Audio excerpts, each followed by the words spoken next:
शिवसेना की दशहरा रैली बुधवार को ही 56 साल में ऐसा पहली बार हुआ है कि एक नहीं दो दशहरा रैलियों का आयोजन शिवसेना में हुआ है। एक को और उद्धव ठाकरे ने संबोधित किया तो दूसरी को एकनाथ शिंदे ने। शिंदे के मंच पर उद्धव ठाकरे के सगे भाई जयदेव ठाकरे, उद्धव की भाभी स्मिता ठाकरे और उनके बेटे भी पहुंचे। ठाकरे परिवार की इस टूट के कई मायने भी निकाले जा रहे हैं। दोनों भाषणों के भी राजनीतिक मायने तलाशे जा रहे हैं। जल्द ही बीएमसी के चुनाव होने हैं और जहां वर्षों से शिवसेना का दबदबा है और इस रैली का बीएमसी चुनाव में क्या असर पड़ेगा, ये तमाम सवाल लोगों के जहन में भी अब पनपने लगे हैं। उद्धव और एकनाथ शिंदे दोनों ने अपने भाषणों में एक दूसरे को गद्दार कहा है। विश्लेषक कहते हैं कि उद्धव ने अपने भाषण से शिवसेना के मतदाताओं से भावुक अपील की है। एक बार फिर उद्धव ठाकरे ने यह बताने की कोशिश की है कि उनकी बीमारी का फायदा उठाया गया।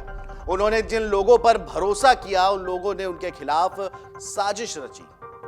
वहीं एकनाथ शिंदे ने एक बार फिर बाला साहेब ठाकरे की विरासत पर दावा ठोका। मंच पर बाला साहेब के नाम की कुर्सी भी लगाई गई, जिसे शिंदे ने प्रणाम किया। विश्लेषक कहते हैं कि बाला साहेब के परिवार के लोगों को मंच पर लाकर शिंदे ने शिवसेना पर अपनी दावेदारी को और भी मजबूत करने की एक अलग कोशिश की है।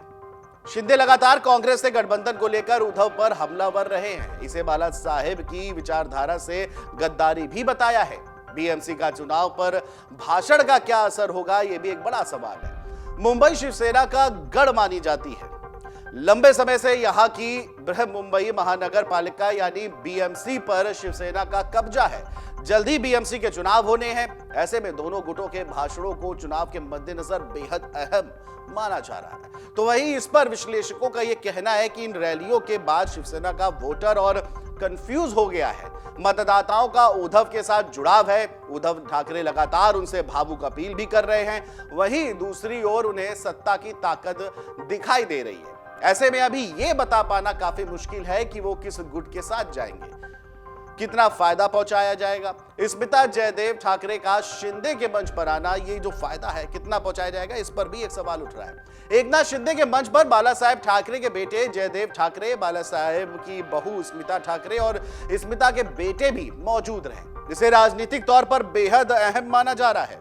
इस मौजूदगी के जरिए एकनाथ शिंदे की ओर से यह संदेश देने की कोशिश की गई है कि उद्धव पार्टी तो दूर, परिवार भी एकजुट नहीं रख पा रहे हैं। इसका एकनाथ शिंदे को चुनावी फायदा कितना हो सकता है, इस पर भी एक प्रश्न चिन्ह दिखाई दे रहा है। इस सवाल के जवाब में विश्लेषकों का यह कहना है कि जयदेव ठाकरे और स्मिता ठाकरे का कोई राजनीतिक वोट बैंक नहीं है। ऐसे में वोटों का कितना फायदा ये लोग दिला सकते हैं, ये कहना मुश्किल है। स्मिता एक दौर में शिवसेना में काफी सक्रिय रही है। अगर उनकी सक्रियता शिंदे गुट में बढ़ती है तो शायद शिंदे को कुछ बहुत राजनीतिक लाभ हो सके। दोनों गुटों में से किसकी रैली सफल रही? महाराष्ट्र की राजनीति को समझने वाले ये कहते हैं कि उद्धव ठाकरे और एकनाथ शिंदे दोनों की रैलियों में भीड़ दिखाई दी। भीड़ के पैमाने पर किसी एक की रैली को सफल या असफल नहीं करार दिया जा सकता है। उद्धव की रैली जिस शिवाजी पार्क में थी, वहां करीब 80,000 लोग आ सकते हैं। मैदान भरा दिख रहा था। वहीं एकनाथ शिंदे की रैली बीकेसी में थी, जहां 1.5 लाख से ज्यादा लोग आ सकते हैं। यहां भी अच्छी खासी भीड़ पहुंची थी। दोनों गुटों ने भीड़ जुटाने की कोशिश की थी। इसका असर उनकी रैली में आई भीड़ देखकर जाना जा सकता है। सत्ता में काबिज एकनाथ शिंदे गुट के प्रयास ज्यादा थे, जो दिखाई भी दे रहे थे। तीर कमान की दावेदारी पर क्या असर होगा, यह भी एक बड़ा सवाल है।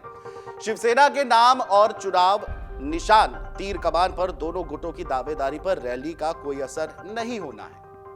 दोनों गुटों को अपनी दावेदारी चुनाव आयोग में साबित करनी है। चुनाव आयोग ही ये फैसला करेगा कि आखिर शिवसेना का नाम, झंडे और चुनाव निशान का इस्तेमाल कौन सा गुट करेगा।